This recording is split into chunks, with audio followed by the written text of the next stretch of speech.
Hello बच्चों, नमस्कार। तो आज हम पढ़ने वाले हैं केमिस्ट्री का चैप्टर नंबर 1, जिसका नाम है आपके रसायन विज्ञान की कुछ मूल अवधारणाएं, यानी कि some basic concepts of chemistry. तो बेसिकली इस चैप्टर के अंदर क्या है, देखिए इस चैप्टर के अंदर क्या है कि जो आपकी केमिस्ट्री होती है, जो आप देखिए आप सभी लोग जानते हैं कि केमिस्ट्री होती है। केमिस्ट्री के क्या होते हैं, 3 पार्ट होते हैं बेसिकली हमारे, जो हमको पढ़ने रहते हैं। एक होती है आपके फिजिकल केमिस्ट्री, एक होती है आपके ऑर्गेनिक केमिस्ट्री और एक होती है आपके इनऑर्गेनिक केमिस्ट्री। तो इस चैप्टर के अंदर आपको ये बताया जा रहा है, क्योंकि आप देखिए ये 11th क्लास का पहला चैप्टर है, आप से स्विच होकर के आए हैं 10th टू लेके 11th। तो यहाँ पर क्या कराया जा रहा है, आपके केमिस्ट्री के अंदर इंटरेस्ट बनाए जाने के लिए इसको पढ़ाया जा रहा है। तो हम क्या करने वाले हैं इस वीडियो के अंदर, हम इस वीडियो के अंदर विद इन दिस वीडियो हम पूरे के पूरे चैप्टर को लाइन बाय लाइन एनसीईआरटी से पढ़ेंगे। हाँ, तो देखिए हम यहाँ पर क्या करेंगे, जो कुछ एक इम्पोर्टेंट कंसेप्ट जो आपके नीट के एग्जाम, जेई के एग्जाम और अदर एग्जाम के लिए इम्पोर्टेंट है, हम उनको भी बताएंगे। तो हमारे साथ इस वीडियो में जुड़े रहिए और चलिए स्टार्ट करते हैं इस चैप्टर को। तो देखिए रसायन विज्ञान की कुछ मूल अवधारणा यानी कि सम बेसिक कंसेप्ट्स, तो आपको यहाँ पर बताया जा रहा है कि बेसिक कंसेप्ट्स आपको यहाँ पर बताए जाएंगे। देखिए बेसिक कंसेप्ट्स का मतलब क्या है, मतलब ये है कि इसमें सबसे पहले मैं आपको बताना चाहूंगा कि इसमें क्या बताया गया है। सबसे पहले इसमें बताया गया है चैप्टर के अंदर कि किस तरीके से इंडिया के अंदर केमिस्ट्री का इतिहास है, इंडिया के अंदर है, वर्ल्ड के अंदर है। जैसे आप लोगों ने सुना होगा सिंधु घाटी सभ्यता, उसके अलावा मिस्र की सभ्यता, अलग अलग देशों की सभ्यताएं, मेसोपोटामिया की सभ्यता। आपने सुना होगा मिस्र में ब्राह्मण होते हैं, ब्राह्मण्स के अंदर क्या मम्मीज को रखा जाता था। तो मम्मीज अभी तक 3000 4000 साल हो गए, अभी तक उनकी जो बॉडी है वो गली नहीं है, खराब नहीं हुई है। तो उस टाइम पे भी केमिस्ट्री बहुत अधिक डेवलप थी। लेकिन हम उसको करंट से रिलेट करके पढ़ेंगे कि जो पुराने जमाने की केमिस्ट्री थी वो आज किस तरीके से हमारे काम में आ सकती है, और जो हमारी इंडियन सभ्यता है वो भी क्या है, मतलब केमिस्ट्री से भरी पड़ी है। तो हमको क्या करना है, हमको हमारे एग्जाम के अकॉर्डिंग इसमें से देखना है जो जो क्या क्या इंपॉर्टेंट है। तो चलिए हम इसको स्टार्ट करने वाले हैं लाइन बाय लाइन। तो देखिए आपको यहाँ पर बताया गया है उद्देश्य के अंदर, मतलब यहाँ पर ये जो रूपरेखा है इसमें ये बताया गया है कि चैप्टर के अंदर क्या क्या पढ़ाया जाएगा। तो सबसे पहले आपको बताया गया कि रसायन विज्ञान में भारत के योगदान का मूल्यांकन कर सकेंगे और जीवन के क्षेत्रों में रसायन विज्ञान के महत्व को समझ सकेंगे। तो हिस्ट्री बताई जाएगी यहाँ पर आपको, देखिए जो पुरानी हिस्ट्री है उसमें। उसके अलावा द्रव्य की 3 अवस्थाओं के बारे में बात करेंगे, इसमें ये बताएंगे कि देखिए 3 अवस्थाएं, ठोस द्रव और गैस के बारे में क्या क्या होता है क्या नहीं होता। उसके अलावा पदार्थ तत्व यौगिक और मिश्रण में वर्गीकरण कर सकेंगे। तो what are the elements, what are the compounds and what are the mixture से हम ये पढ़ सकेंगे। वैज्ञानिक संकेतन जिसको बोलते हैं आप, वैज्ञानिक संकेतन का मतलब होता है पॉइंट अंकों को लिखना, उसके बारे में भी आगे बात करेंगे। उसके अलावा परिशुद्धता और यथार्थता हम भिन्नता स्पष्ट करेंगे कि कोई मात्रा, कोई चीज शुद्ध है या फिर आपके परिशुद्ध है या फिर यथार्थ है, ये क्या होती है दोनों कंसेप्ट। तो इस चैप्टर में आगे डिस्कस करने वाले हैं।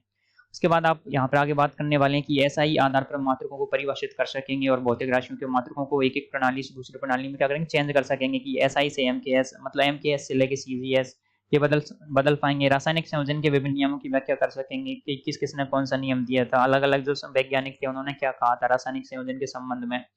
परमाणु द्रव्यमान, इसके अलावा औसत परमाणु द्रव्यमान, अणु द्रव्यमान, सूत्र द्रव्यमान की सार्थकता बता सकेंगे। तो आप बता सकेंगे कि परमाणु द्रव्यमान क्या होता है, औसत परमाणु द्रव्यमान क्या होता है, अणु द्रव्यमान क्या होता है, सूत्र द्रव्यमान और सार्थकता क्या होती है। उसके अलावा हम आगे बात करेंगे मॉल पे बात करेंगे, उसके अलावा मोलर द्रव्यमान पे बात करेंगे, ये क्या होते हैं इन पे बात करेंगे। देखिए किसी यौगिक के संघटक तत्वों का द्रव्यमान प्रतिशत परिकलन कर सकेंगे। अ, आगे और ये भी बताया गया कि दिए गए प्रायोगिक आंकड़ों में से किसी यौगिक के लिए मूलानुपाती सूत्र और अणुसूत्र निर्धारित कर पाएंगे। उसके अलावा स्टाइकोमेट्रिक कैलकुलेशन है वो हम कर पाएंगे। तो देखिए यहाँ पर आपको बताया जा रहा है, क्या बोला जा रहा है, तो यहाँ से बोला जा रहा है कि रसायन विज्ञान क्या होता है, अणुओं और उनके रूपांतरण का विज्ञान है। ये न केवल एक 100 तत्वों का विज्ञान, अपितु ये उनसे निर्मित होने वाले असंख्य प्रकार के अणुओं का भी विज्ञान है। ये कहा था आपके रोल्ड हॉफमैन ने। तो देखिए आगे बोला जा रहा है कि विज्ञान को मानव द्वारा प्रकृति को समझने और उसका वर्णन करने के लिए ज्ञान को व्यवस्थित करने के निरंतर प्रयास के रूप में देखा जा सकता है। तो अभी हम क्या कर रहे हैं, देखिए स्टार्टिंग में आपको क्या इंट्रोडक्शन बताया गया, तो हम इसको जल्दी जल्दी रीड कर लेते हैं क्या क्या बोला गया है इसमें। तो विज्ञान को मानव द्वारा प्रकृति को समझने और उसका वर्णन करने के लिए ज्ञान को व्यवस्थित करने के निरंतर प्रयास के रूप में देखा जा सकता है। आपने अपनी पिछली कक्षाओं में जाना कि हम प्रतिदिन प्रकृति में उपस्थित विभिन्न पदार्थों और उनमें परिवर्तनों को देखते हैं। दूध से दही बनना, उसके अलावा लंबे समय तक गन्ने के रस को रखने पर उसमें से सिरका बनना और लोहे में जंग लगना, क्या परिवर्तनों के कुछ ऐसे उदाहरण हैं जिन्हें हम बहुत बार देखते हैं। सुविधा के लिए विज्ञान को विभिन्न शाखाओं जैसे कि रसायन, हाँ इसके अलावा भौतिकी, इसके अलावा जीव विज्ञान और भूविज्ञान आदि में वर्गीकृत किया जा सकता है। रसायन यानी केमिस्ट्री, भौतिकी यानी फिजिक्स, जीव विज्ञान यानी बायोलॉजी और भूविज्ञान यानी होता है आपके जो भूमि से संबंधित विज्ञान होती है उसमें वर्गीकृत किया जा सकता है। विज्ञान की वह शाखा जिसमें पदार्थों के संश्लेषण, संगठन, गुणधर्म और अभिक्रिया का अध्ययन किया जाता है, रसायन कहलाती है। तो this is the definition of chemistry. अब रसायन विज्ञान का देखिए, केमिस्ट्री की डेफिनेशन तो पता लग गई, लेकिन अब केमिस्ट्री का विकास कैसे हुआ उसके बारे में आपको यहाँ पर बताया गया है। रसायन विज्ञान का विकास, देखिए रसायन जैसा आज हम इसे समझते हैं बहुत पुराना विज्ञान नहीं है। रसायन का अध्ययन केवल इसके ज्ञान को नहीं किया के लिए नहीं किया गया, अपितु ये 2 रोचक वस्तुओं की खोज के कारण उभरा था। तो ऐसी 2 वस्तुएँ कौन-कौन सी थी? आपको यहाँ पर बताइए। एक तो होता है पारस पत्थर। पारस पत्थर क्या होता है? जो लोहे और तांबे जैसी धातुओं को सोने में बदल सकता हो। और सेकंड क्या था? अमृत, जिससे क्या अमृत अमृत प्राप्त हो सके। तो हिस्ट्री में ये 2 चीज़ें बहुत इंपॉर्टेंट हैं। आपने अपने बचपन में भी बहुत सारी कहानियाँ सुनी होंगी पारस पत्थर से संबंधित, अमृत से संबंधित। देवताओं के बीच में समुद्र मंथन हुआ था, लड़ाई हुई थी, उससे अमृत निकला था। कुछ-कुछ एटसेट्रा एटसेट्रा। तो इन 2 चीज़ों को पाने के लिए दुनिया में क्या था? केमिस्ट्री की खोज हुई थी। ये आपको यहाँ पर बताया गया है। अब आगे बोला है कि पुरातन भारत में लोगों को आधुनिक विज्ञान के उभरने से बहुत पहले से अनेक वैज्ञानिक तथ्यों की जानकारी थी। वह उस ज्ञान का उपयोग जीवन के विभिन्न क्षेत्रों में करते थे। रसायन का विकास प्रमुखतः 1300 से लेकर 1600 सी में कीमिया, एल्केमी और औषध रसायन के रूप में हुआ। देखिए आधुनिक रसायन ने 18वीं शताब्दी में यूरोप में कुछ एल्केमी परंपराओं के पश्चात ताकत प्राप्त किया जो यूरोप में अरबों द्वारा लाई गई थी।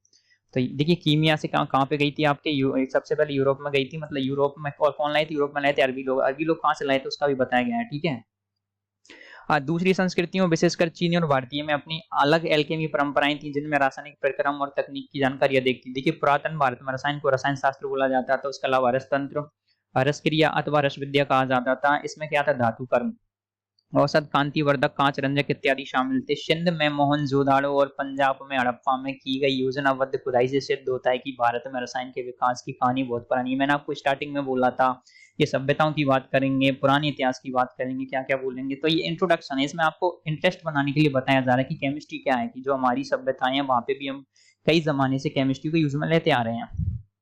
देखिए पुरातात्विक परिणामों से पता चलता है कि निर्माण के लिए पक्की ईंटों का उपयोग होता था और मिट्टी के बर्तनों का उत्पादन अधिक मात्रा में किया जाता था। इसमें प्राचीनतम रासायनिक प्रक्रम माना जा सकता है, जिसको इससे प्राचीनतम रासायनिक प्रक्रम माना जा सकता है जिसमें वांछनीय गुण प्राप्त करने के लिए पदार्थों को मिलाकर ढाला और अग्नि द्वारा गर्म किया जाता था। देखिए मोहनजोदाड़ो में ग्लेज किए हुए मिट्टी के बर्तनों के अवशेष प्राप्त हुए हैं।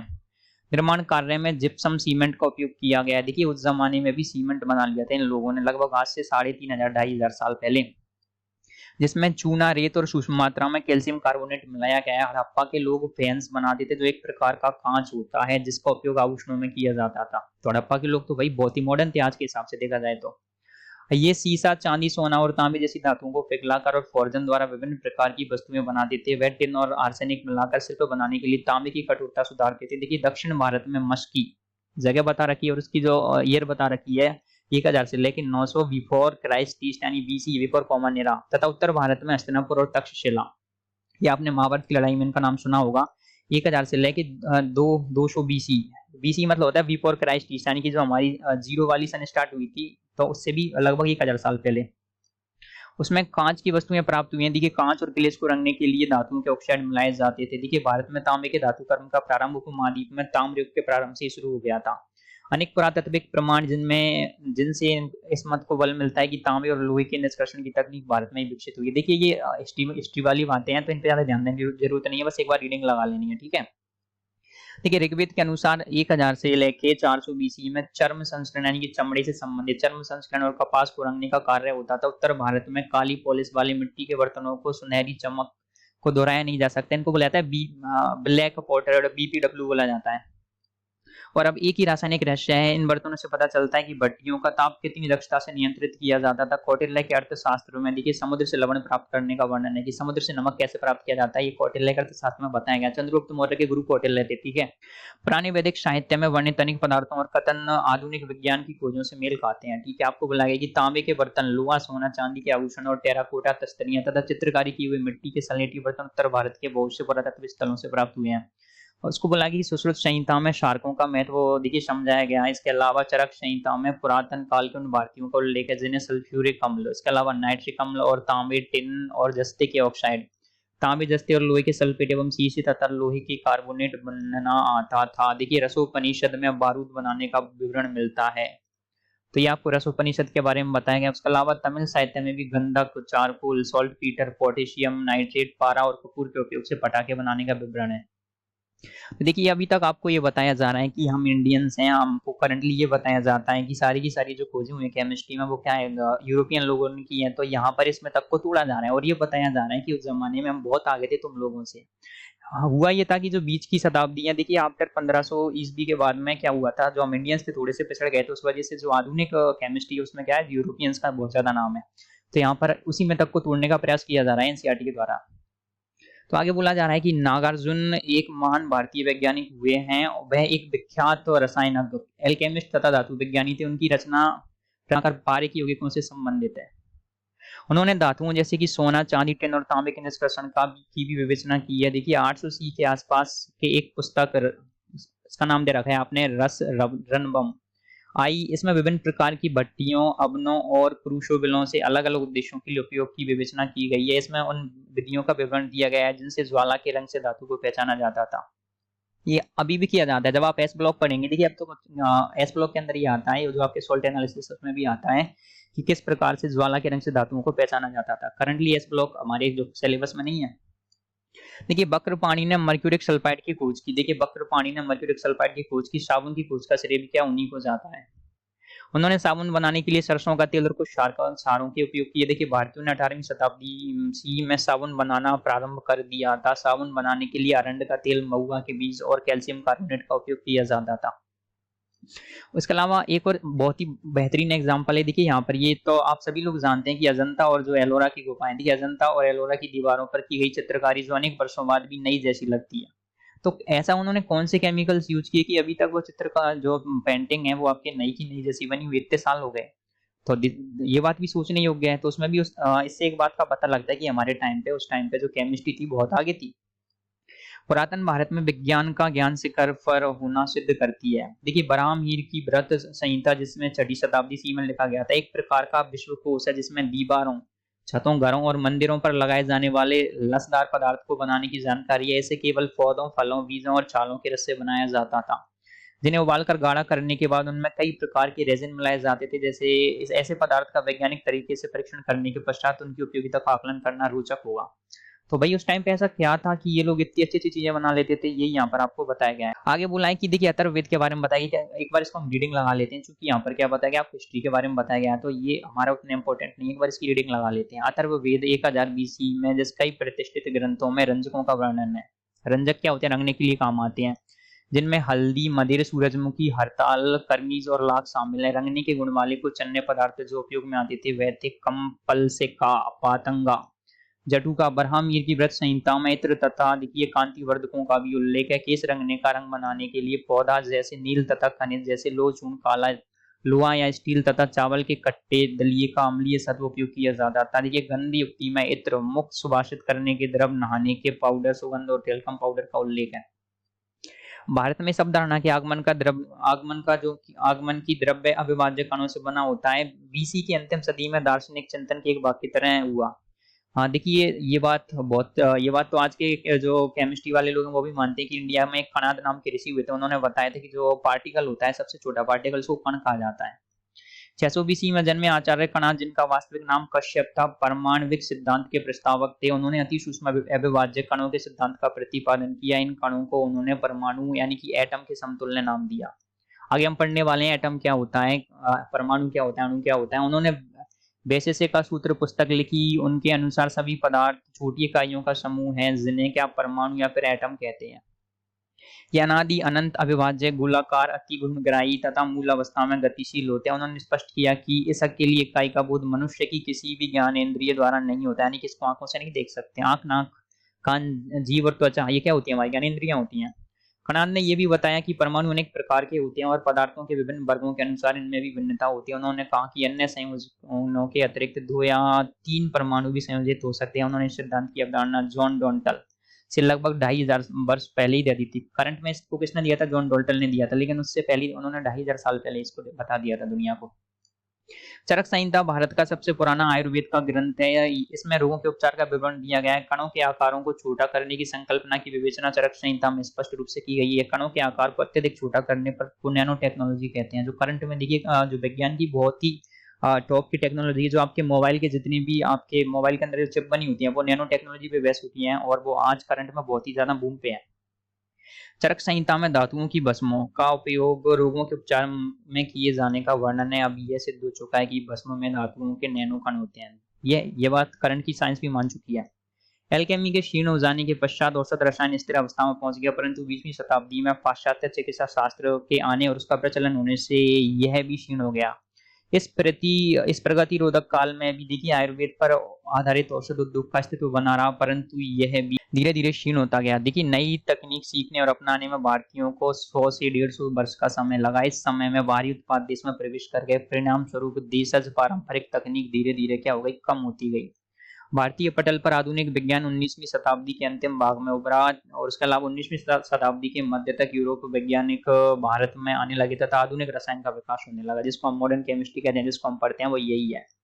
उपरोक्त वर्णन से आपने जाना कि रसायन द्रव्य के संगठन, संरचना, गुणधर्म तथा परस्पर क्रिया से संबंधित है। पदार्थ के मौलिक अवयवों, परमाणुओं तथा अणुओं के माध्यम से अच्छी प्रकार से समझा जा सकता है। यही कारण है कि रसायन विज्ञान परमाणु तथा अणुओं का विज्ञान कहलाता है। देखिए केमिस्ट्री के अंदर हम बेसिकली जो अध्ययन करते हैं वो करते हैं एटम का करते हैं, परमाणु का करते हैं और मॉलिक्यूल का करते हैं, अणुओं का करते हैं। हाँ, क्या हम इन कणों, परमाणु एवं अणुओं को देख सकते हैं? देखिए आंखों से तो नहीं देख सकते, उनका भार माप सकते हैं और उनकी उपस्थिति का अनुभव कर सकते हैं। क्या किसी पदार्थ की निश्चित मात्रा में परमाणु और अणुओं की संख्या ज्ञात कर सकते हैं? और क्या हम इन कणों की संख्या और उनके द्रव्यमान के मध्य मात्रात्मक संबंध प्राप्त कर सकते हैं? इस एकक में हम ऐसे ही कुछ प्रश्नों के उत्तर जानेंगे। तो इस चैप्टर के अंदर हम वही पढ़ने वाले हैं। इसके अतिरिक्त हम यहाँ पर यह भी वर्णन कर सकेंगे कि किसी पदार्थ के भौतिक गुणों को उपयुक्त इकाइयों की सहायता से मात्रात्मक रूप से किस प्रकार दर्शाया जा सकता है। तो देखिए सबसे पहले ये जो आपको हिस्ट्री बताई गई है पहले की एनसीईआरटी में नहीं थी, ये अभी डाली गई है। तो हो सकता है इस बार इसमें से एक आध क्वेश्चन आ जाए। तो मैं कहना चाहूंगा कि इसमें जो जो चीजें बताई गई हैं, जो जो आपको ग्रंथों के नाम बताए गए हैं, उनके अंदर क्या क्या था उसको एक बार आप थोड़ा सा ध्यान में रख लें तो आपको फायदे में रहेंगे, क्योंकि इस साल ये नया जुड़ा है। अब यहाँ से स्टार्ट होता है आपका चैप्टर। देखिए चैप्टर रसायन विज्ञान का महत्व 1.1। तो रसायन विज्ञान केमिस्ट्री का क्या महत्व है ये आपको यहाँ पर बताया गया है। देखिए रसायन विज्ञान का महत्व यहाँ पर बताया गया है। तो देखिए आप ये पूरा की पूरा यहाँ तक बताया गया। उसके बाद आपको स्टार्ट होता है द्रव्य की अवस्था, यहाँ से आपका रियल चैप्टर स्टार्ट होगा। तो देखिए केमिस्ट्री के महत्व को एक बार इसकी भी रीडिंग लगा लेते हैं, ये भी पढ़ने के लिए, नॉर्मल पढ़ने के लिए, समझने का इसमें ज्यादा कुछ नहीं है। देखिए विज्ञान में रसायन विज्ञान की महत्वपूर्ण भूमिका है, जो प्राय विज्ञान की अन्य शाखाओं के साथ अभिन्न रूप से जुड़ी हुई है। रसायन विज्ञान के सिद्धांतों का व्यवहारिक उपयोग विभिन्न क्षेत्रों जैसे कि मौसम विज्ञान, मस्तिष्क की कार्यप्रणाली, कंप्यूटर प्रचालन तथा उर्वरकों, क्षारों, अम्लों, लवणों, रंगों, बहुलकों, दबावों, साबुनों, अपमार्जकों, धातुओं, मिश्र धातुओं आदि सहित नवीन सामग्री के निर्माण में लगे रासायनिक उद्योगों में होता है। रसायन विज्ञान राष्ट्र की अर्थव्यवस्था में भी महत्वपूर्ण भूमिका निभाता है। मानव के जीवन स्तर को ऊंचा उठाने हेतु भोजन, स्वास्थ्य सुविधाओं की वस्तुएं और अन्य सामग्री की आवश्यकताओं को पूरा करने में भी इसकी महत्वपूर्ण भूमिका है।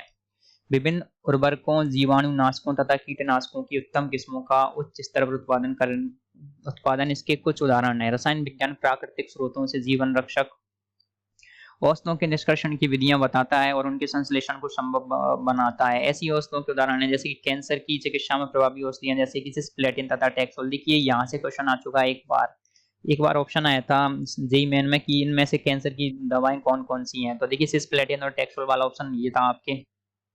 और एड्स से ग्रस्त रोगियों के उपचार हेतु चिकित्सा में आने वाली औषधि देखिए एजिडोथाइमिन, ये भी आपको याद कर लेनी है। यहाँ से भी एक बार नीट में क्वेश्चन आ चुका है, तो ये दोनों की दोनों आपको यहाँ से याद कर लेनी है। रसायन विज्ञान राष्ट्र के विकास में भी अत्यधिक योगदान देता है। रासायनिक सिद्धांतों की बेहतर जानकारी होने के बाद अब विशिष्ट चुंबकीय, विद्युतीय और प्रकाशीय गुणधर्म युक्त पदार्थ संश्लेषित करना संभव हो गया है, जिसके फलस्वरूप अतिचालक, श्रैमिक, उसके अलावा सुचालक, बहुलक, प्रकाशीय फाइबर जिसको आप ऑप्टिकल फाइबर कहते हैं, जिसपे आपका पूरा की पूरा इंटरनेट जैसे पदार्थ संश्लेषित किए जा सकते हैं। रसायन विज्ञान ने उपयोगी वस्तुओं जैसे कि अम्ल, क्षार, रंजक, बहुलक इत्यादि बनाने वाले उद्योग स्थापित करने में सहायता की है। ये उद्योग राष्ट्र की अर्थव्यवस्था में महत्वपूर्ण योगदान करते हैं और रोजगार उपलब्ध कराते हैं। आगे बोला है कि पिछले कुछ वर्षों में रसायन शास्त्र की सहायता से पर्यावरणीय प्रदूषण से संबंधित कुछ गंभीर समस्याओं को काफी सीमा तक नियंत्रित किया जा सका है। उदाहरण के तौर पर आप देख सकते हैं समताप मंडल, स्ट्रेटोस्फेयर में ओजोन अवक्षय का बोलते हैं ओजोन डिप्लेशन उत्पन्न करने वाले एवं पर्यावरण प्रदूषक क्लोरोफ्लोरोकार्बन अर्थात CFC सदृश पदार्थों के विकल्प सफलता पूर्वक संश्लेषित कर लिए गए हैं, परंतु अभी भी पर्यावरण की अनेक समस्याएं रसायनविदों के लिए गंभीर चुनौती बनी हुई है। ऐसी एक समस्या है ग्रीन हाउस गैसों जैसे कि मीथेन, कार्बन डाइऑक्साइड आदि का प्रबंधन। देखिए रसायनविदों की यानी कि जो केमिस्ट हैं उनकी भावी पीढ़ियों के लिए जैव रासायनिक प्रक्रियाओं की समझ, रसायनों के व्यापक स्तर पर उत्पादन हेतु एंजाइमों का उपयोग और नवीन मौक पदार्थों का उत्पादन नई पीढ़ी के लिए कुछ एक बौद्धिक चुनौतियां हैं।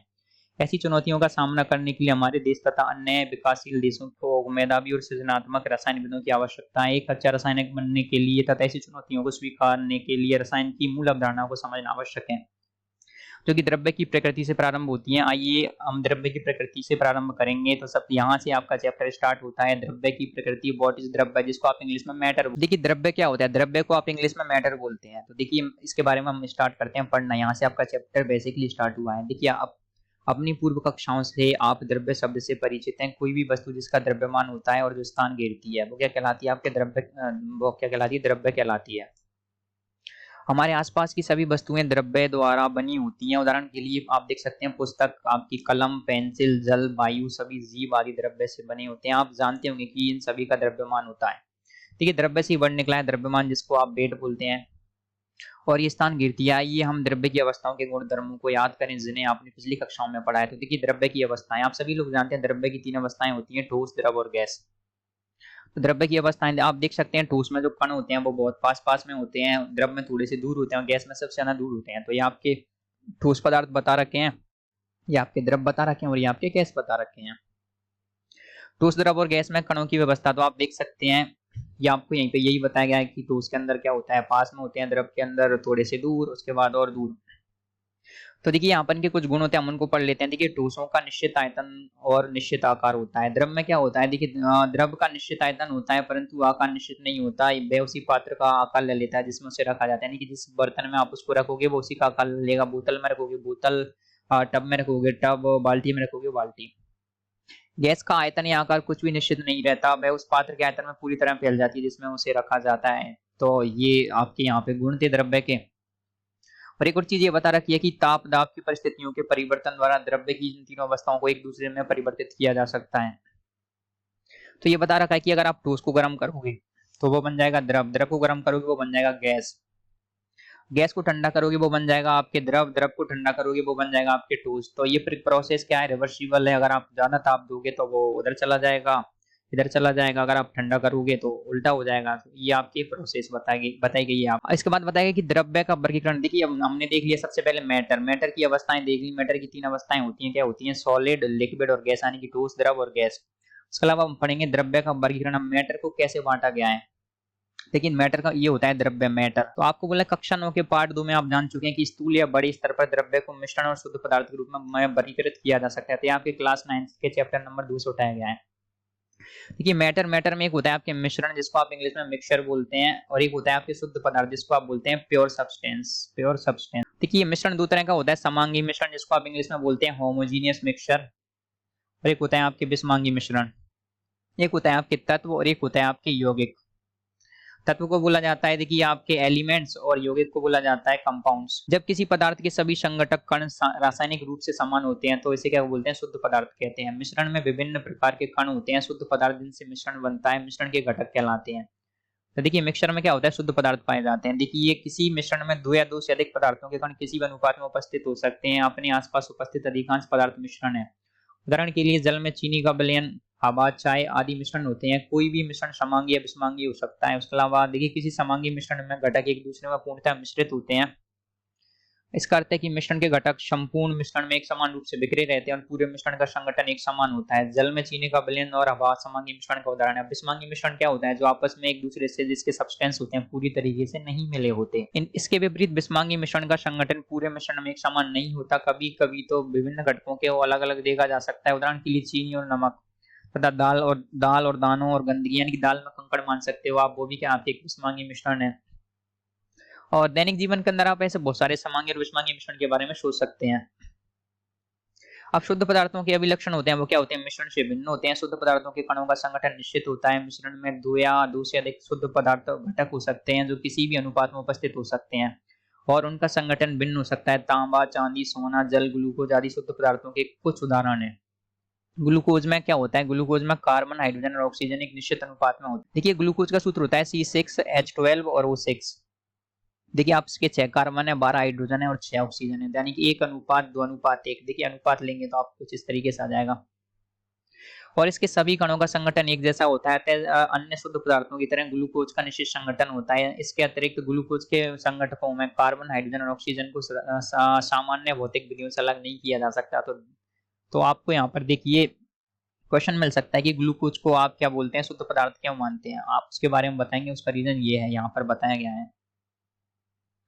शुद्ध पदार्थों को पुनः तत्वों और यौगिकों में वर्गीकृत किया जा सकता है, ठीक है। तो देखिए इनमें एक ही प्रकार के कण होते हैं, ये कण परमाणु या अणु हो सकते हैं। आप अपनी पिछली कक्षाओं से परमाणु और अणुओं से परिचित होंगे, लेकिन आप उनके बारे में चैप्टर 2 में क्या विस्तार से पढ़ेंगे। देखिए सोडियम, हाइड्रोजन, ऑक्सीजन, तांबा, चांदी आदि तत्वों के कुछ उदाहरण हैं। इन सभी में एक ही प्रकार के परमाणु होते हैं, परंतु विभिन्न तत्वों के परमाणु एक दूसरे से भिन्न होते हैं। सोडियम अथवा तांबे जैसे कुछ तत्वों में एकल परमाणु घटक कणों के रूप में उपस्थित होते हैं, जबकि कुछ अन्य घटकों जैसे अन्य तत्वों के घटक अणु होते हैं। तो आपको यहाँ पर यह बोला जा रहा है कि शुद्ध पदार्थों को पुनः तत्वों तथा यौगिकों में वर्गीकृत किया जा सकता है। इनमें एक ही प्रकार के कण होते हैं, ये कण परमाणु या अणु हो सकते हैं। आप पिछली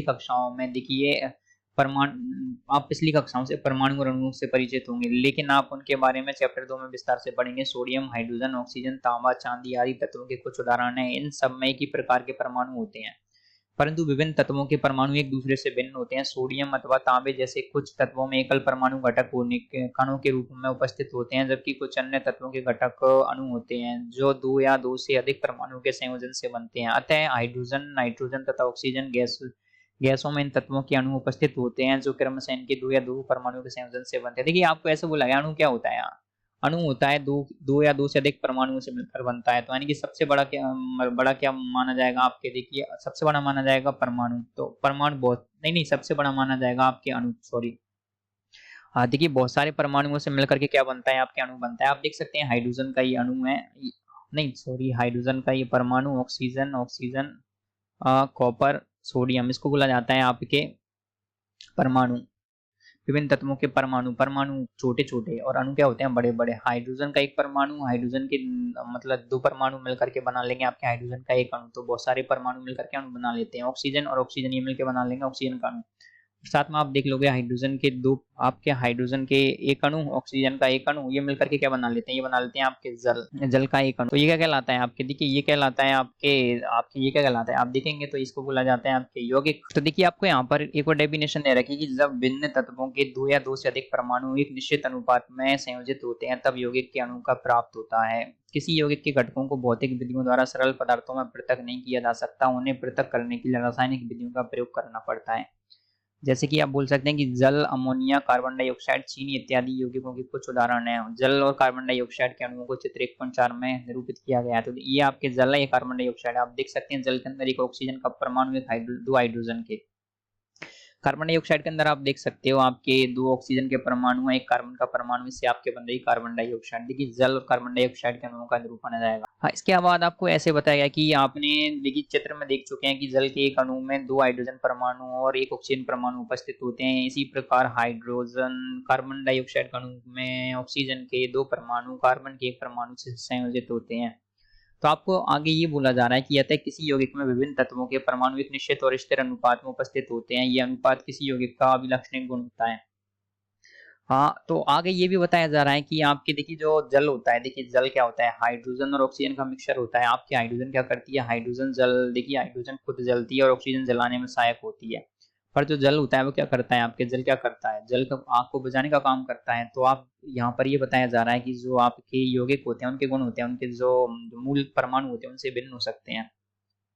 इसके साथ ही किसी यौगिक के गुणधर्म उनके घटक तत्वों के गुणधर्मों से भिन्न होते हैं। उदाहरण के लिए आप देख सकते हैं हाइड्रोजन ऑक्सीजन गैसें हैं, परंतु उनके संयोजन से बना यौगिक अर्थात जल एक द्रव्य है। आप देख सकते हैं ये हाइड्रोजन भी गैस होती है, ऑक्सीजन भी गैस होती है, लेकिन जल क्या होता है, लेकिन हाँ, और ये जानना रोचक होगा कि हाइड्रोजन एक तेज पॉप ध्वनि के साथ जलती है और ऑक्सीजन दहन में सहायक होती है, परंतु जल का उपयोग एक अग्निशामक के रूप में किया जाता है। लेकिन पानी क्या करते हैं, पानी का उपयोग हम आग को बुझाने में करते हैं।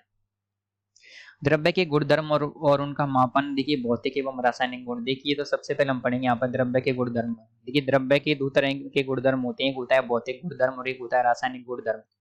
अब भौतिक गुणधर्म क्या होता है, ऐसे गुणधर्म जिनको हम क्या कर सकते हैं, बाहर से देख करके पता लगा सकते हैं, छू करके, वो भौतिक कहलाते हैं। जैसे उसका रंग क्या है, उसका साइज क्या है, वो किस पदार्थ का बना है। रासायनिक गुणधर्म होता है बेसिकली केमिस्ट्री वाले, यानी कि वो किस प्रकार से रिएक्ट करता है, उसके अंदर कौन कौन सी रिएक्शंस का में ये पार्ट ले सकता है। तो इनको स्टार्ट करते हैं। प्रत्येक पदार्थ के देखिए विशिष्ट या अभिलक्षणिक गुणधर्म होते हैं। इन गुणधर्मों को दो तरह से डिवाइड किया जा सकता है। एक को बोला जाता है आपके भौतिक गुणधर्म, एक को बोला जाता है रासायनिक गुणधर्म। भौतिक गुणधर्म में क्या क्या आता है, आपके रंग आते हैं, गंध आती है, गलनांक, क्वथनांक, घनत्व आदि। और रासायनिक गुणधर्म आते हैं आपके संगठन, ज्वलनशीलता, अम्ल, क्षार इत्यादि, और इनके साथ है अभिक्रियाशीलता। देखिए भौतिक गुणधर्मों को पदार्थ की पहचान या संगठन को परिवर्तित किए बिना मापा या देखा जा सकता है। रासायनिक गुणधर्मों को मापने या देखने के लिए रासायनिक परिवर्तन का होना आवश्यक होता है। भौतिक गुणधर्मों को मापने के लिए रासायनिक परिवर्तन होना आवश्यक नहीं होता। विभिन्न पदार्थों की अभिलाक्षणिक अभिक्रियाएं जैसे कि अम्लता, उसके अलावा क्षारता, और उसके अलावा दाह्यता, दाह्यता मतलब उसको आग लगाना, आदि रासायनिक गुणधर्मों के उदाहरण है। रसायनज्ञ भौतिक एवं रासायनिक गुणधर्मों के आधार पर पदार्थ के व्यवहार का पूर्वानुमान तथा व्याख्या कर सकते हैं। ये सब सावधानी पूर्वक परीक्षण एवं मापन पर आधारित होता है। तो सबसे पहले हमने क्या पढ़ा? हमने सबसे पहले पढ़ा मैटर क्या होता है, जिसमें यानी कि द्रव्य क्या होता है, जिसमें कोई भार होता है, जो स्थान गिरता है वो मैटर होता है। इसके अलावा हमने मैटर पढ़ा, मैटर दो तरह का होता है, शुद्ध पदार्थ होता है एक, तो आपके एक होता है आपकी यौगिक। फिर उसके बाद हमने पढ़ा कि जो मैटर होता है, मैटर की कितने तरह की आपके जो गुण होते हैं, तो गुण होते हैं दो तरह के, भौतिक गुण और रासायनिक गुण। भौतिक गुण कौन कौन से होते हैं? गलनांक, क्वथनांक, और इसके अलावा रासायनिक गुणधर्म होते हैं, वो अम्ल से रिएक्शन कैसे करेगा, क्षार से कैसे करेगा, आदि। तो अब यहाँ पर आता है, अब आपके जो भौतिक गुणधर्म है उनको मापा जाएगा। भौतिक गुणधर्मों को कैसे मापा जाता है? देखिए भौतिक गुणधर्म क्या आते हैं आपके, रंग था, गलनांक था, कितना उसमें भार है, क्या है, तो उनको मापने के लिए अलग अलग जो मात्रक है हम उनको देखेंगे। देखिए वैज्ञानिक अन्वेषण यानी कि हमको केमिस्ट्री में क्या करना है, देखिए कुछ कुछ भी आपको अन्वेषण करना है तो उसके लिए क्या करेंगे, आप उनको मापेंगे, उनके साइज क्या है, उनका भार क्या है, तो ये सब कैसे मापा जाता है, किस तरीके से इसका प्रयोग किया जाता है, हम ये पढ़ने वाले हैं।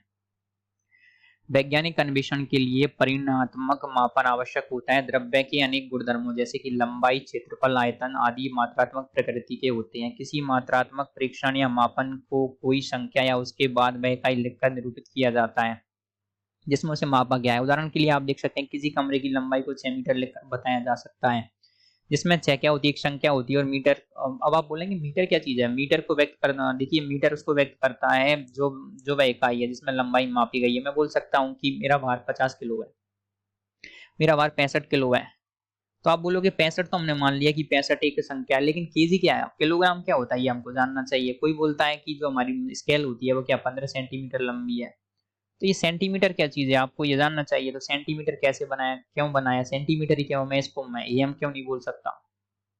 जैसे हम टाइम को मापते हैं कि 11 बज गए, 11 बज गए, घंटों में मापते हैं, मिनट में मापते हैं, मैं बोलूंगा कि मैं टाइम को उसमें क्यों नहीं माप सकता, टाइम किलो में क्यों नहीं माप सकता? ये कन्वेंशन है, और ये कन्वेंशन क्यों बनाया गया, किसने बनाया, सबसे पहले किसने बनाया, तो हम इनको आगे जानने वाले हैं। देखिए पहले विश्व के विभिन्न भागों में क्या मापन की दो पद्धतियां आती हैं। एक तो अंग्रेजी पद्धति बोलते हैं जिसको बोलते हैं द इंग्लिश सिस्टम, आप लोग जानते हैं, जिसमें पाउंड बोला जाता है वजन को। इसके अलावा और एक होती है आपकी एमकेएस पद्धति, मीट्रिक पद्धति। देखिए मीट्रिक पद्धति जो फ्रांस में 18वीं शताब्दी के उत्तरार्ध में विकसित हुई, अधिक सुविधाजनक थी क्योंकि यह दशमलव प्रणाली पर आधारित थी। बाद में वैज्ञानिकों ने एक सर्वमान्य पद्धति की आवश्यकता अनुभव की। ऐसी एक पद्धति सन 1960 में प्रस्तुत की गई जिसकी विस्तृत चर्चा नीचे की जा रही है। तो देखिए अब हम पढ़ने वाले हैं वो है आपके मात्रकों की अंतरराष्ट्रीय पद्धति, एसआई पद्धति जिसको बोलते हैं। ये क्या होता है? तो देखिए मात्रकों की अंतरराष्ट्रीय पद्धति फ्रांसीसी में ले सिस्टम इन इंटरनेशनल यूनिट्स, जिसे संक्षेप में एसआई कहा जाता है, को सन 1960 में भार और माप के 11वें सर्व सम्मेलन यानी कि कॉन्फ्रेंस जनरल डेस प्योज एट मेजर्स सीजीपीएम में स्वीकृत किया गया था। सीजीपीएम एक सरकारी संस्था है जिसका गठन एक रासायनिक समझौते जिसे मीटर परिपाटी कहते हैं, जिस पर सन 1875 में पेरिस में हस्ताक्षर किए गए के अंतर्गत किया गया, यानी कि 1960 के बाद से इसको अपनाया जा रहा है। तो आपको बोला जा रहा है कि ऐसा ही पद्धति में 7 आधार मात्रक है, इन्हें तालिका 1.1 में सूचीबद्ध किया गया है, और इनकी जो डेफिनेशन है, किससे व्युत्पन्न होते हैं, कैसे करके इनको बनाया जाता है, क्या क्या है, कैसे कौन किसको मापता है, क्या मापता है, वो सारी की सारी चीजें क्या है वो आपके इस टेबल में बताई गई है, उसको हम देख सकते हैं। ये रहा। ये लंबाई, देखिए लंबाई को किस में मापा जाता है, मीटर में, इसको एम से व्यक्त किया जाता है। द्रव्यमान को किलोग्राम में मापा जाता है। उसके अलावा समय को मापा जाता है सेकंड में। हाँ, जो लाइट होती है विद्युत धारा उसको मापा जाता है आपके एम्पियर के अंदर। उसके अलावा ऊष्मागतिक तापक्रम जो आपके टेम्परेचर होता है उसको मापा जाता है केल्विन में। हाँ, इसका जो देखिए इनके जो चिन्ह है वो यहाँ पर दे रखे हैं। उसके अलावा पदार्थ की मात्रा इसको मापा जाता है मोल में, जो हम पढ़ने वाले हैं आगे। और ज्योति तीव्रता होती है इसको मापा जाता है आईबी, कैंडेला इसका मात्रक होता है, ऐसा ही मात्रक।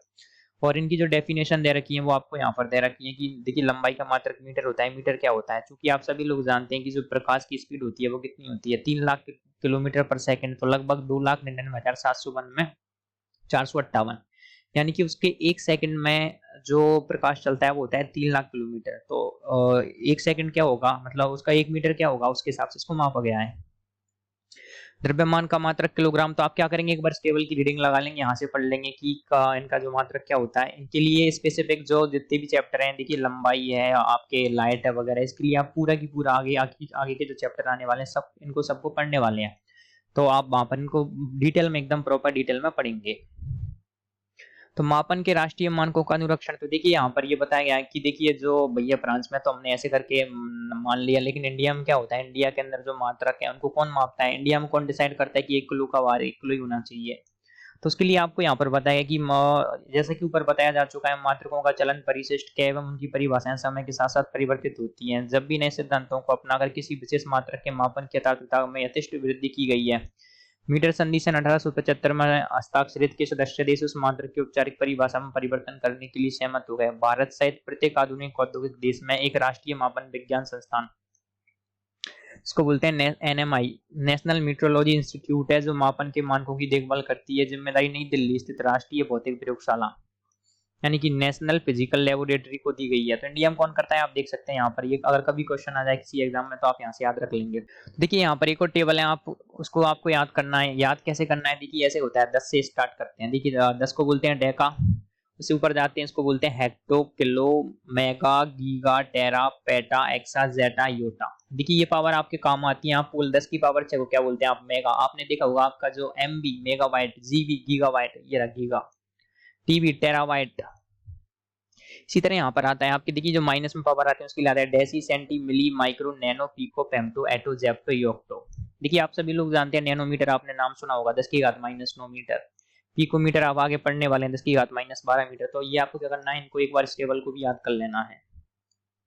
अब द्रव्यमान और भार में क्या अंतर होता है, देखिए हम सभी लोग जानते हैं, हम बोलते हैं कि मेरा भार इतना है, कोई बोलता है द्रव्यमान इतना है। तो इन दोनों में थोड़ा सा माइल्यूट सा डिफरेंट, हम उसको समझने की कोशिश करेंगे। देखिए किसी पदार्थ का द्रव्यमान उसमें उपस्थित द्रव्य की मात्रा है, जबकि किसी वस्तु का भार उस पर लगने वाला गुरुत्व बल है। किसी पदार्थ का द्रव्यमान स्थिर होता है, परंतु जो उसका भार होता है वो गुरुत्व में परिवर्तन के कारण एक स्थान से दूसरे स्थान पर अलग अलग हो सकता है। देखिए द्रव्यमान क्या होता है, द्रव्य की मात्रा।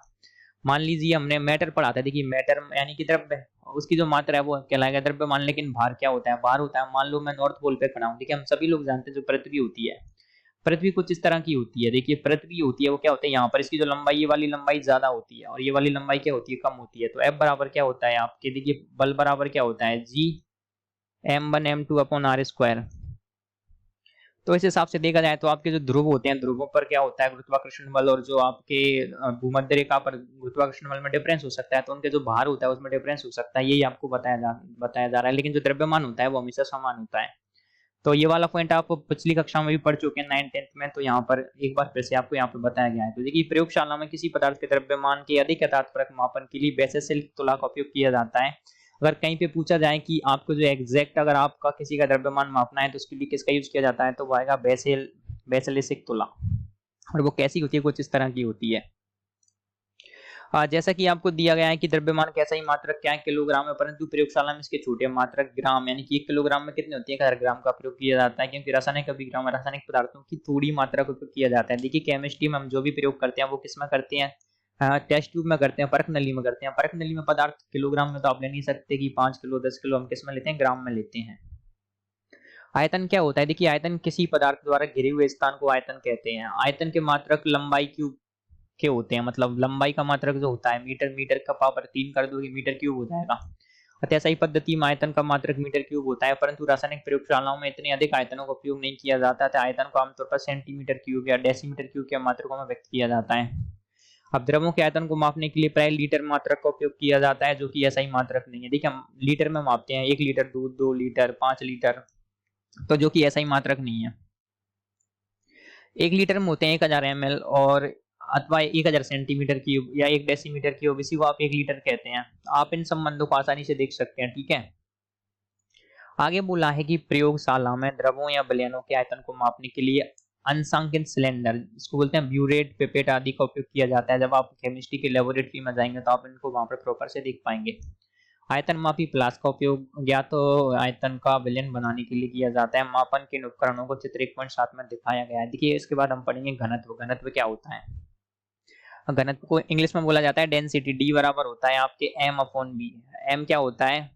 द्रव्यमान यानी कि, और बी क्या होता है? वॉल्यूम, आयतन।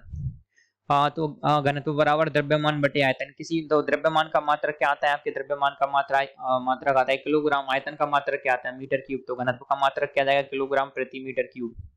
कुछ इस तरीके से आपको यहाँ पर बताया गया है।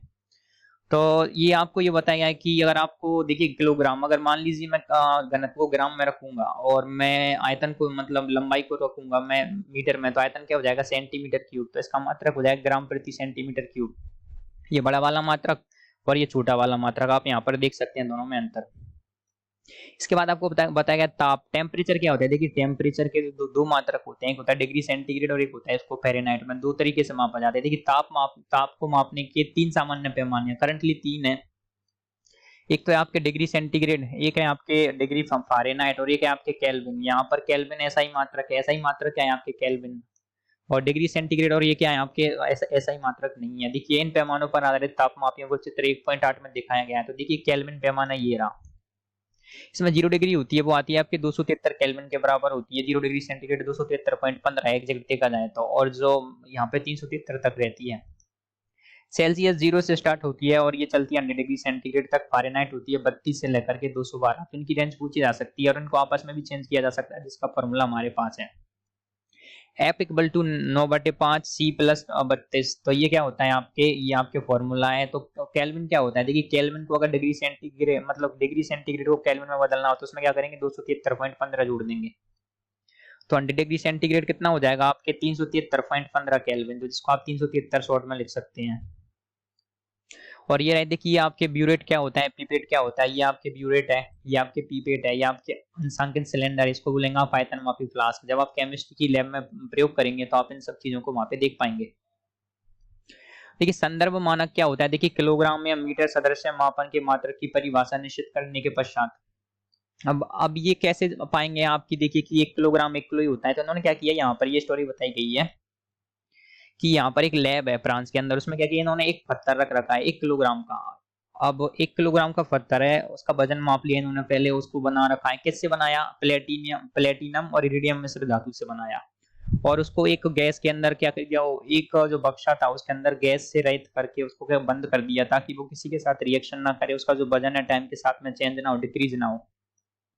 तो इन्होंने बताया कि सन 1889 से द्रव्यमान का मानक किलोग्राम है, जो फ्रांस के सेब्रेस में प्लेटिनम इरिडियम सिलेंडर के द्रव्यमान के रूप में परिभाषित किया गया है, जो बाहर तथा मापन के अंतरराष्ट्रीय ब्यूरो में एक हवाबंद डिब्बे में रखा हुआ है। इस मानक के लिए प्लेटिनम इरिडियम की मिश्र धातु का चयन किया गया है, क्योंकि ये रासायनिक अभिक्रियाओं के लिए प्रति अवरोधी है और अति दीर्घकाल तक इनके द्रव्यमान में कोई परिवर्तन नहीं आएगा। तो ये आपको बताया गया है कि अपन अगर मानक माने तो किसको माने।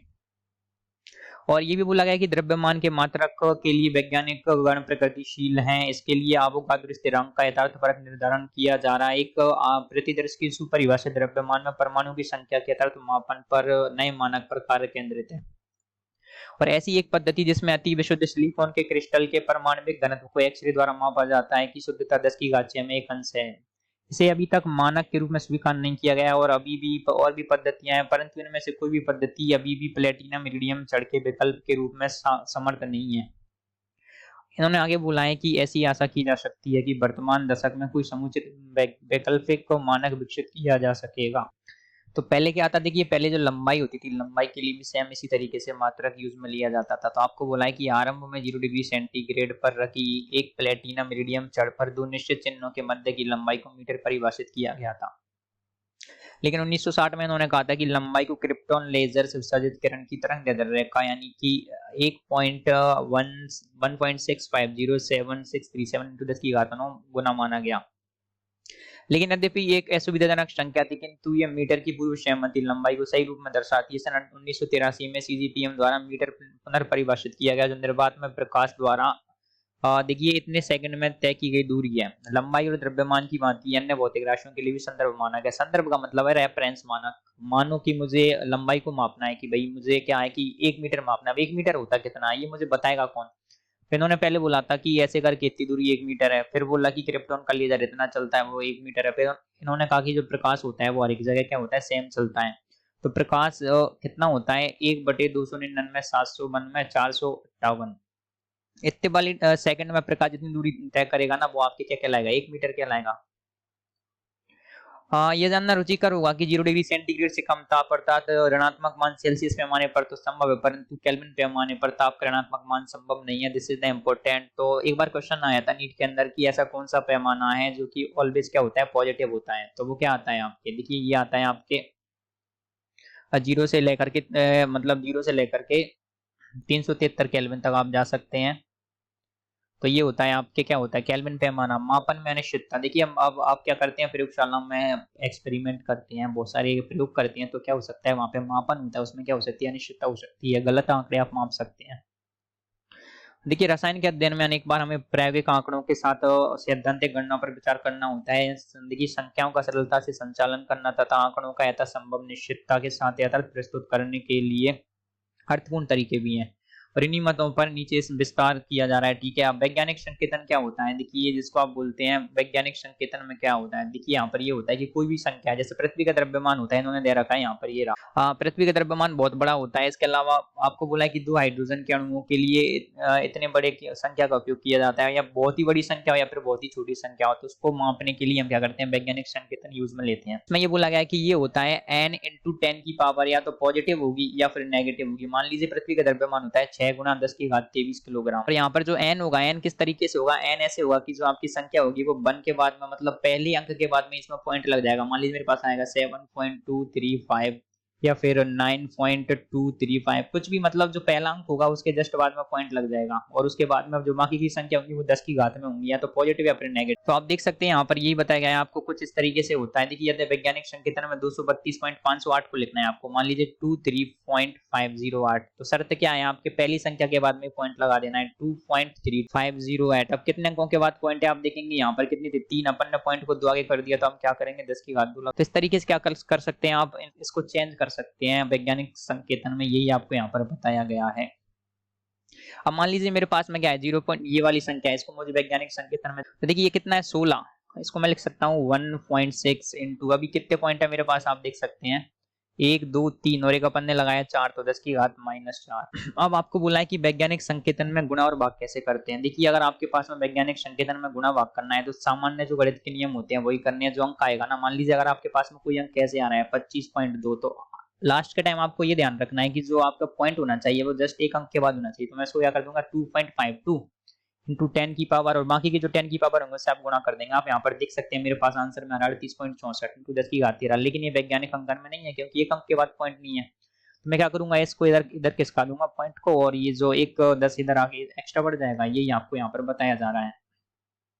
मान लीजिए यहाँ पर एक और कैलकुलेशन है, इसके में फाइनल में ये वाली संख्या आपको प्राप्त हो गई, कोई दिक्कत नहीं है, 24.50। हम क्या करेंगे, इसको भी चेंज कर देंगे, या फिर आपको यहाँ पर कुछ इस तरीके की संख्या प्राप्त हो गई। वैज्ञानिक अंकन ये कहता है कि जो आपकी संख्या होनी चाहिए ना वो 1 के बाद में पॉइंट होना चाहिए, और बाकी की जो चीजें होनी चाहिए वो 10 के घात में। अब जोड़ करो, घटाव करो, कुछ भी करो, उसमें क्या है, आपको वैज्ञानिक अंकन की जो संख्या है उनको फॉलो करना चाहिए। आपको यहाँ पर कुछ जोड़ दे रखे हैं, कुछ घटाव दे रखे हैं, तो आप सेम तरीके से आप उसको फॉलो कर सकते हैं। तो जो हमारा नेक्स्ट टॉपिक है वो है आपके सार्थक अंक। तो सार्थक अंक क्या होता है, देखिए प्रत्येक प्रायोगिक मापन में कुछ न कुछ अनिश्चितता अवश्य होती है। इसका कारण मानक यंत्र की सीमित एवं मापने वाले व्यक्ति की क्या होती है, क्षमता होती है, उसकी दक्षता होती है। ठीक है, मापने वाले व्यक्ति की दक्षता है। उदाहरण के तौर पर किसी वस्तु का द्रव्यमान तराजू से 9.4 किलोग्राम आता है, अगर इसका द्रव्यमान वैशेषिक तुला से कितना आता है, 9.4213 ग्राम मापा जाता है, तो वैशेषिक तुला से मापा गया जो द्रव्यमान है वो सामान्य तराजू से मापे गए द्रव्यमान से कुछ अधिक आया। अतः सामान्य तराजू से प्राप्त द्रव्यमान के मान में दशमलव के बाद वाले अंक 4 में अनिश्चितता है, परंतु परिणाम सदैव परिशुद्ध होते हैं और यथार्थपरक होने चाहिए। जब भी हम मापन की बात करते हैं तब परिशुद्धता और यथार्थता को भी क्या ध्यान में रखा जाता है। देखिए प्रायोगिक या परिकल्पित मानों में अनिश्चितता को सार्थक अंकों की संख्या के साथ एक अनिश्चित अंक मिलाकर व्यक्त किया जाता है। अब सार्थक अंक क्या होते हैं, देखिए यहाँ पर इसकी डेफिनेशन दे रखी है। सार्थक अंक वे महत्वपूर्ण अंक होते हैं जो निश्चित रूप से ज्ञात हो। अनिश्चितता को व्यक्त करने के लिए पहले निश्चित अंक लिखे जाते हैं और फिर क्या करता है, निश्चित अंकों को, देखिए पहले निश्चित अंक लिखे जाते हैं और अनिश्चित अंक को अंतिम अंक के रूप में लिखा जाता है। अर्थात यदि हम किसी परिणाम को 11.2 ml के रूप में लिखें तो हम ये समझते हैं कि 11 क्या है, निश्चित है, और 2 क्या है, अनिश्चित है, यानी कि 11 का तो हमारे फिक्स है और 2 क्या है, फिक्स नहीं है। तथा अंतिम अंक में प्लस माइनस 1 की अनिश्चितता होगी। यदि कुछ और न बताया गया हो तो अंतिम अंक में सदैव प्लस माइनस 1 की अनिश्चितता निहित मानी जाती है। तो 11.2 का मतलब ये कहलाता है यहाँ पर आपके 11.2 है ना, तो ये जो वाला मान है वो आपके 11.1 भी हो सकता है, आपके 11.3 भी हो सकता है, इन दोनों के बीच में कहीं पे भी हो सकता है, यानी कि +1 ये होता है आपके -1 और इधर आ जाएगा आपके ये होता है आपके +1। तो ये आपको यहाँ पर बताया गया है। सार्थक अंकों को निर्धारित करने के कुछ नियम है जो यहाँ दिए जा रहे हैं। तो सार्थक अंकों के लिए कुछ रूल्स होते हैं, वो आपको यहाँ पर दिए जा रहे हैं। देखिए आपको सबसे पहले दे रखा है कि सभी गैर शून्य अंक सार्थक होते हैं। उदाहरण के लिए आप देखोगे 285 सेंटीमीटर में 3 सार्थक अंक हैं और 0.25 ml में 2 सार्थक अंक हैं, जिसमें 0 नहीं आ रही हो पीछे, वो क्या है, सारे की सारे अंक सार्थक। अब आगे बोला है कि प्रथम गैर शून्य अंक से पहले आने वाले शून्य सार्थक नहीं होते हैं। तो आपको ये बोला कि प्रथम नॉन जीरो अंक से पहले आने वाले सारे जीरो क्या होते हैं, सार्थक नहीं होते हैं। ऐसे शून्य केवल दशमलव की स्थिति को बताते हैं, जैसे कि आप देख सकते हैं 0.03। अगर आपसे कोई पूछे कि 0.03 में कितने सार्थक अंक हैं, तो 0.03 में सार्थक अंकों की संख्या अगर पूछी जाएगी तो ये कितनी होनी चाहिए, ये आएगी आपके 0.03। अब कोई देख करके तो ये बताएगा कि 3 आनी चाहिए, पर आप यहाँ पर देखोगे तो ये शुरू के जो जीरो है ना वो सारे की सारे व्यर्थ के हैं। तो यहाँ पर आपको ये बोला जाएगा इसमें केवल एक सार्थक अंक है और 0.052 में कितने आ जाएंगे, 2 सार्थक अंक है, जैसे कि आपको दे रखा है 0.0052। तो देखिए इससे जो पहले आने वाले जीरो है ना, सारे की सारे क्या है, नॉन सार्थक, यानी कि नॉन सिग्निफिकेंट। सिग्निफिकेंट वैल्यू कितनी है, केवल 2, 5 और 2। ये रूल आप याद रखेंगे। तीसरा क्या रखा है कि दो गैर शून्य अंकों के मध्य स्थित शून्य सार्थक होते हैं। एग्जाम्पल के तौर पर आपको दे रखा है कि 2.005 में चार सार्थक अंक हैं, तो ये वाला रूल भी आप याद रखेंगे। मान लीजिए मेरे पास में दे रखा है 1.001, तो यहाँ पर कितने सार्थक अंक हैं, यहाँ पर जाएंगे आपके 4। अगर मैं एक और जोड़ दूंगा तो 5। चौथा रूल क्या है आपके, चौथा है कि किसी अंक की दाईं ओर या अंत में आने वाले शून्य सार्थक होते हैं, परंतु उसके लिए शर्त यह है कि वे केवल दशमलव की दाईं ओर स्थित हों। एग्जाम्पल के लिए आपको क्या रखा है कि 0.20 में 3 सार्थक अंक हैं, परंतु दशमलव विहीन संख्याओं में दाईं ओर के शून्य सार्थक नहीं होते हैं। एग्जाम्पल के लिए आपको दे रखा है कि 100 में केवल एक सार्थक अंक है, यद्यपि 100 में 3 सार्थक अंक है, तथापि 100.0 में 4 सार्थक अंक हैं। ऐसी संख्याओं को वैज्ञानिक संकेतन में प्रदर्शित करना उपयुक्त होता है। हम एक सार्थक अंक के लिए 100 को 1 गुना 10 की घात 2 या फिर दो सार्थक अंकों के लिए 1 गुना 1.0 इंटू 10 की पावर 2 एवं 3 सार्थक अंकों के लिए 1.0 इंटू 10 की पावर 2 लिख सकते हैं। तो आपको यहाँ पर देखिए यहाँ पर क्या बोला जा रहा है, आपको यहाँ पर ये बोला जा रहा है कि आपके कोई भी अंक को, मान लीजिए मेरे सामने मुझे दे रखा है 0.20 200। अगर 200 दे रखा है तो पॉइंट के बाद जितने भी अंक आएंगे ना उसमें वो क्या सारे की सारे सार्थक अंक है। अगर पॉइंट के बाद में 0 आ रही है तो वो सार्थक है। एक और क्या रखा है कि अगर किसी संख्याओं में पॉइंट नहीं है, जैसे कि मेरे पास है 400, 4000 मान लीजिए, तो यहाँ पर ये बताया जा रहा है कि अगर किसी में पॉइंट नहीं है तो पॉइंट के बाद आने वाले पॉइंट, मतलब पॉइंट नहीं है तो केवल इसमें सार्थक अंक कितने होंगे, केवल एक, और एक भी कौन सा होगा, केवल ये 4। इसको मैं लिख सकता हूँ 4 गुना 10 की घात 3। अगर मुझे दो सार्थक अंक लेने होंगे तो मैं इसको लिखूंगा 4.0 गुना 10 की घात 3। देखिए अभी भी मान 4000 ही आएगा। अगर मुझे मान लीजिए इसके 3 सार्थक अंक लेने होंगे तो मैं इसको लिखूंगा 4.00 इंटू 10 की पावर 3। तो ये होता है आपके नॉन जीरो अंक होंगे और उनके पीछे अगर आपको जीरो लगा रखी है बिना पॉइंट के तो उनको सार्थक अंक कुछ इस तरीके से लिखा जाएगा। चौथे के बाद आपके पांचवा रूल क्या कहता है, पांचवा रूल कहता है कि वस्तुओं की गिनती, उदाहरण के लिए 2 या फिर 20 अंडों में सार्थक अंकों की संख्या अनंत है। कोई मुझसे पूछे कि मान लीजिए इस टोकरी में कितने केले हैं, मैं बोल दूंगा 12 केले हैं, तो आप उसको ऐसे भी लिख सकते हैं 12.0, आप उसको लिख सकते हैं 12.20, आप उसको लिख सकते हैं 12.1230, आप उसको लिख सकते हैं 12.1 2 3 4, आप चाहे जितनी जीरो लिख सकते हैं। तो उसके हिसाब से कहा गया है कि जब आप गिनती करते हैं, काउंटिंग करते हैं, तो वहां पर क्या होती है, सार्थक अंकों की संख्या अनंत होती है, क्योंकि ये दोनों ही यथार्थपरक संख्याएं हैं और इन्हें दशमलव लिखकर उसके बाद अनंत शून्य लिखकर व्यक्त किया जा सकता है। जैसे कि आप 2 को ऐसे भी लिख सकते हैं, 20 को ऐसे लिख सकते हैं। इनमें क्या सभी अंक सार्थक होंगे। अगर आप लिखोगे कि 4.01 गुना 10 की घात 2 में कितने सार्थक अंक हैं, तो देखिए वैज्ञानिक संकेतन में जो संख्या लिखी रहती है ना उसमें ये 10 की पावर नहीं गिनी जाती, बस ये गिने जाते हैं 3। इसमें कितने हैं, 1 2 3 4। देखिए परिशुद्धता क्या होती है, इसके बाद हमारा जो नेक्स्ट टॉपिक है वो है परिशुद्धता।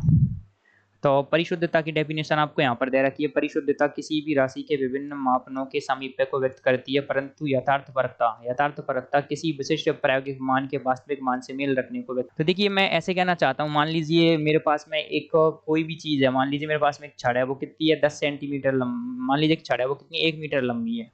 अब मैं क्या करूंगा, उसको 3 बार नाप रहा हूँ। 3 बार नापने पर एक बार मैंने नापा 2 मीटर, एक बार मैंने नापा उसको कितना मापा मैंने 5 मीटर, एक बार मैंने उसको मापा 6 मीटर। अब देखिए जो मेरी एग्जैक्ट लंबाई कितनी है 1 मीटर, ना ही देखिए मैं उसको एग्जैक्ट नाप रहा हूँ, तो ये क्या ये मान ना परिशुद्ध है ना ही आपके यथार्थ हैं। मान लीजिए मैंने इसको एक बार मापा 1 मीटर, एक बार मापा मैंने इसको 0.99 मीटर, एक बार मापा मैंने इसको कितना मापा, एक बार मैंने इसको मापा 1.01 मीटर। तो आप देखोगे जो मेरे मान है वो क्या है इसके पास में है, एक के बिल्कुल एग्जैक्ट नहीं, क्या एक के दूर है। तो आपको यहाँ पर एक एग्जाम्पल दे रखा है कि अगर किसी परिमाण का मान 2 है और हम एक विद्यार्थी 2 मान निकालता है, एक तो निकालता है 1.95 और एक निकालता है 1.93 परिणाम प्राप्त करते हैं, तो ये क्या करेगा, इन दोनों का एवरेज ले लेगा। जब इनका एवरेज ले लेगा तो एवरेज कितना आ रहा है 1.94 आ रहा है, आप देख सकते हैं यहाँ पर। फिर आगे बोला एक विद्यार्थी 2 मान निकालता है 1.94 और 2.05, इसका एवरेज आ रहा है 1.995। एक स्टूडेंट निकालता है 2.01, एक निकालता है 1.99, इसका आ रहा है 2। तो यहाँ से ये बताना चाह रहा है, देखिए ये क्या कह रहा है कि देखिए ये मान एक दूसरे के बहुत पास होने के कारण ये मान क्या परिशुद्ध है, परंतु यथार्थ परक नहीं है। परिशुद्ध कब होते हैं, जब मान एक दूसरे के बहुत पास हो, जैसे कि 1.01 और एक मान सकता हूँ मैं 1.02, इन दोनों के बीच में अंतर ज्यादा नहीं है। मान लीजिए मैं एक मान माप रहा हूँ 3 और एक माप रहा हूँ 5, तो दोनों के बीच अंतर बहुत ज्यादा है, तो ये परिशुद्ध नहीं है।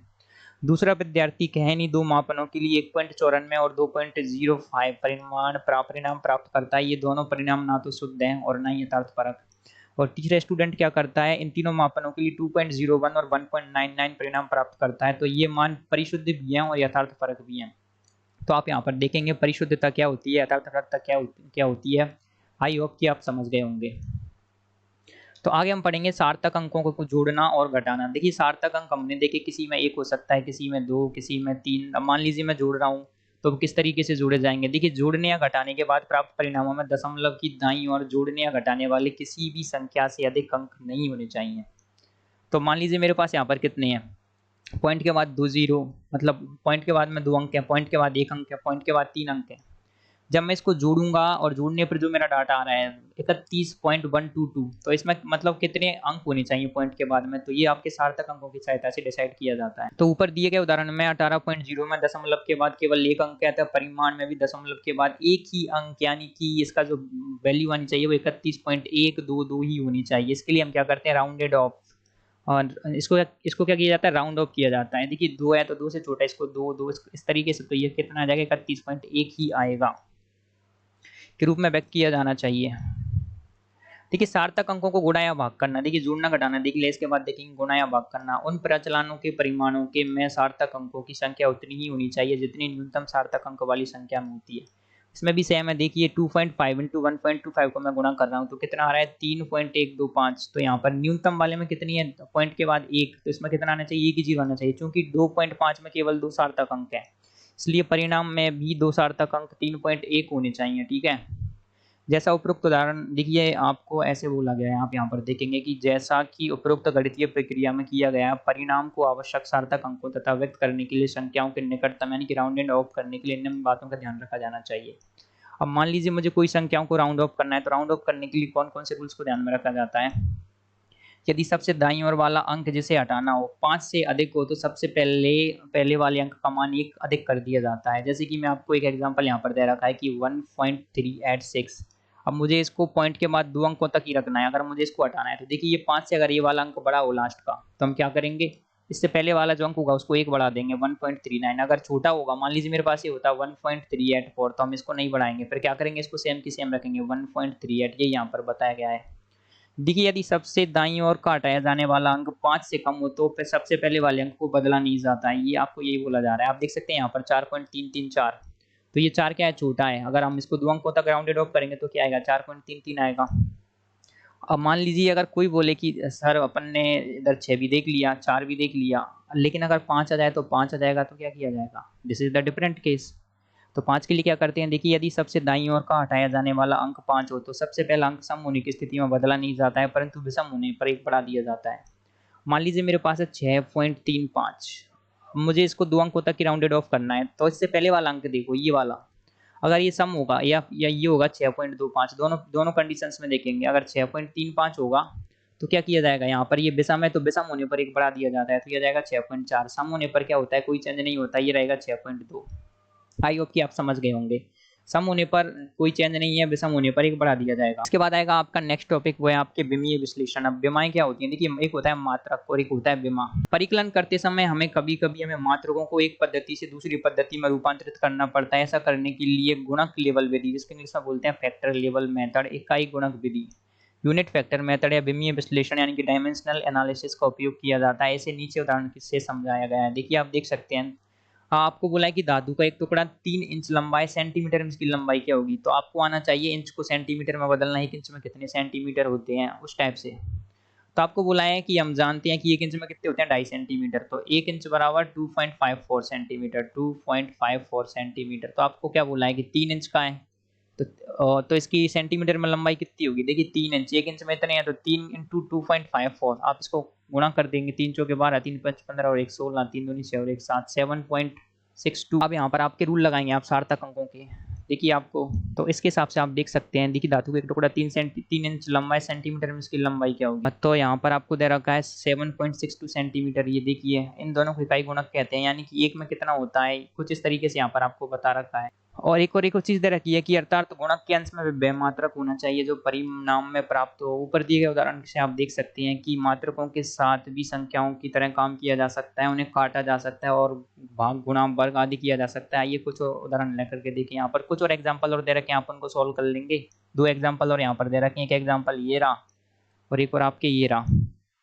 अब इसके बाद में आपके नया टॉपिक स्टार्ट होता है। देखिए, इस टॉपिक का नाम है रासायनिक संयोजन के नियम। So this is the important topic from here. रासायनिक संयोजन के नियम हम यहाँ से स्टार्ट करने वाले हैं। अब सार्थक अंक क्या होता है? देखिए, सार्थक अंक जिसको अंग्रेजी में बोला जाता है, नेक्स्ट टॉपिक है हमारा सार्थक अंक, जिसको इंग्लिश में बोला जाता है सिग्निफिकेंट नंबर। सिग्निफिकेंट नंबर क्या चीज है देखते हैं।